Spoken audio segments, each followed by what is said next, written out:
The new version of the TOEFL has only 2 reading passages. That means that you have 10 questions each per passage, a total of 20 questions that you have to solve in 35 minutes. Now, a lot of you would not find this content online. Here's a table showing you if you get on the left, let's say 10 questions right, then you can expect on your TOEFL 16 to 17 points. Similarly, you can understand how many points are you going to get out of that perfect 30, right, based on your raw scores. And that's a table that is not available anywhere online. You can go check. So make sure you save this, use this to your advantage. Remember, all these information that I'm giving you in this video, it's proven. I've taken the TOEFL twice, scored 119 to 120 in both the cases. And in terms of my students who have actually worked with me one-on-one, you guys know you have scored over 100 every single time.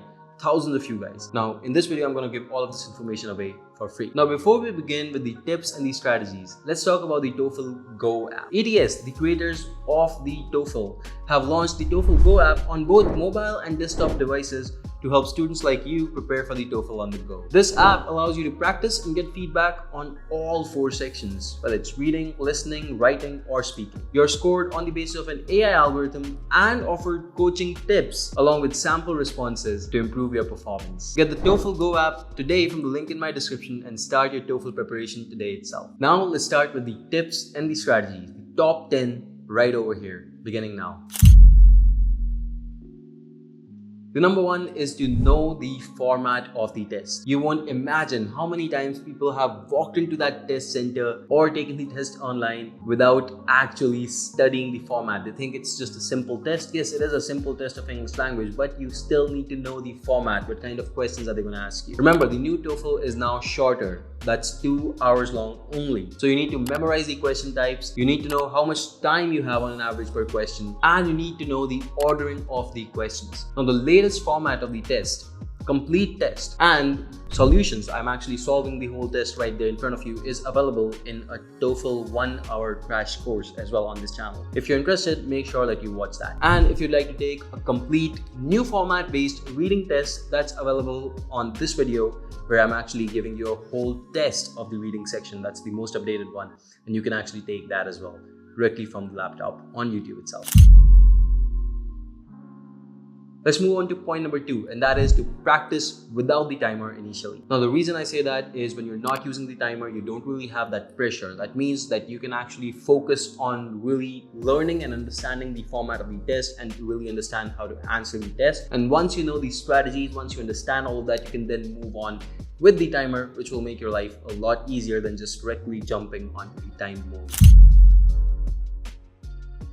Point number 3, do not read the entire passage at first. At the beginning, every time you start the test, you will have the first passage shown to you in its entirety. Now you can read the entire passage and then move on to the questions, or you can just click next and then the passage will still be in front of you. Along with that will be the questions. You always want to click next. Don't start reading towards the end. It's not worth it.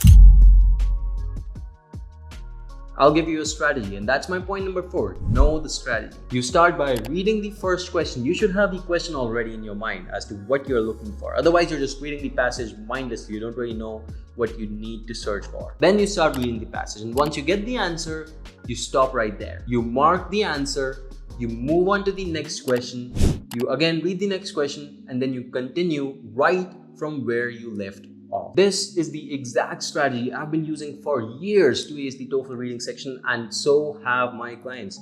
And I believe you can master TOEFL using this. Try it out and you'll see the difference. Point number 5 is to not get stuck. Remember, if you don't really know the answer to a question and you're not really sure, don't take too much time on it, because there may be easier questions later on that you can solve and come back to the difficult one, right? So you mark that question, you answer something randomly. Of course, don't leave it, but answer something, whatever you feel may be right, and then you move on. Later on, if you have time left at the end, you come back to the harder question. Point number 6 is to distribute your time carefully. Remember that the timer is collective for both the passages. That means 35 minutes can be spent on 2 passages or even 1 passage, or even maybe just first 5 questions only if you want. But that's not what we're looking for. We want to do all 20 questions in those 35 minutes. So distribute your time properly. You are managing your time there. And you can always come back to questions if you need later on. Point number 7 is to not reread or memorize. The point is not to memorize the passage. It's not to have a deep understanding of it. It's just to answer the questions in front of you and then move on. If you don't know the passage that you were given the test after the test, no one cares. You only need to know it during the test, and that's about it. So what you do is you skim through the passage and then you keep moving on when you find useless information.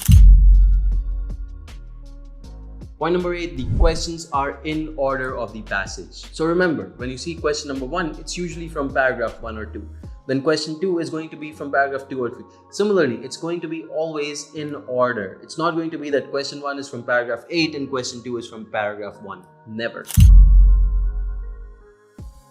Point number 9 is to focus on your vocabulary. And in a lot of cases, you can use concepts like root words if you don't know the meaning of a word, and that's very well likely. Hey, no one knows all the words, right?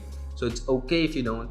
Try to connect different words and try to understand what can be connected to another word and then try to understand the meaning of it. For example, if a root is equi, or there are multiple words starting with equi, and you don't know the meaning of one, you can relate it to the other words starting with equi. Generally, the meaning of the word starting with equi is equal. And there are certain examples on your screen right here: equivalent, equidistant, equilibrium, equimolar. Using this, you can understand that most of these words have similar meanings just because of the root of the word. And similarly, you can connect words to each other. Trust me, this is an easier example, but there are concepts like this and you can actually apply them on your test day. Remember also, when you're studying for your TOEFL reading and you want to improve your vocabulary, study academic vocabulary. There are quite a lot of word lists online on academic vocabulary. Don't study a random vocabulary book or newspapers or articles which are not exactly academic. My final point, that's the point number 10, and that one is to practice at least 5 mock tests before you go for your TOEFL on the test day. There's a lot of free study material available, by the way. If you sign up on YMGrad.com, you will get delivered to your email directly free study material, not only for TOEFL, but for many other tests as well. And you can then use that to master the TOEFL. Well guys, that's it. I'm all out.